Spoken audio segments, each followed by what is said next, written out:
Ar žinot tokį posakį? Morka prieš akis arba morka už nugaros. Iš užpakalio, kitaip sakant. Negražiai pasakiau, bet taip. Kaip jūs gyvenat? Ar jūs pas jumis tą morką prieš akis ir jūs judate, ar per skausmą jūs judate? Kaip jūs renkatės? Klausimas labai paprastas. Ar aš laukiu, kol gausiu ir tada jau sprendžiu, ar aš pats sprendžiu, ko aš noriu ir einu ten, kur aš noriu. Jeigu jūs susidurėt su tai, kad per skausmą, tai irgi galima.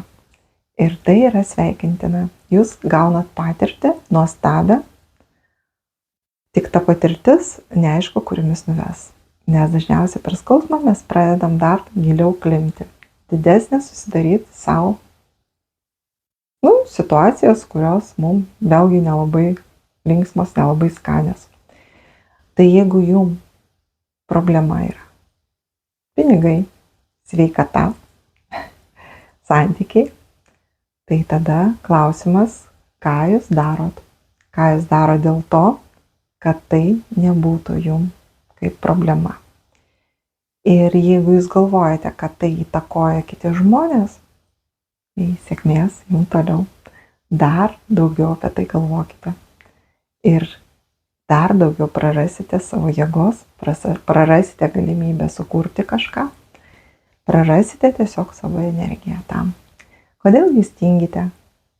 Kodėl jūs nieko nenorite? Kaip jūs galvojate, kodėl? Todėl, kad jūs blogi, ar netinkami, ar ne tai padaryti? Tai ne. Jūs tingite dėl to, kad jūs neturite ugnies, neturite energijos, jūs neturite idėjos. O idėja yra neišvengiamas variklis. Be jos net jūsų nebūtų.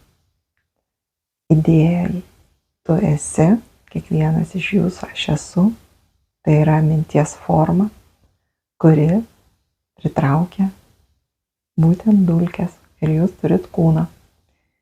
Čia yra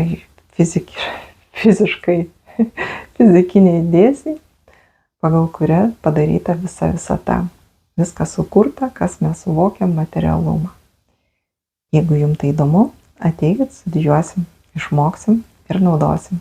Laukiu visų savo mokykloje. Ir sėkmės.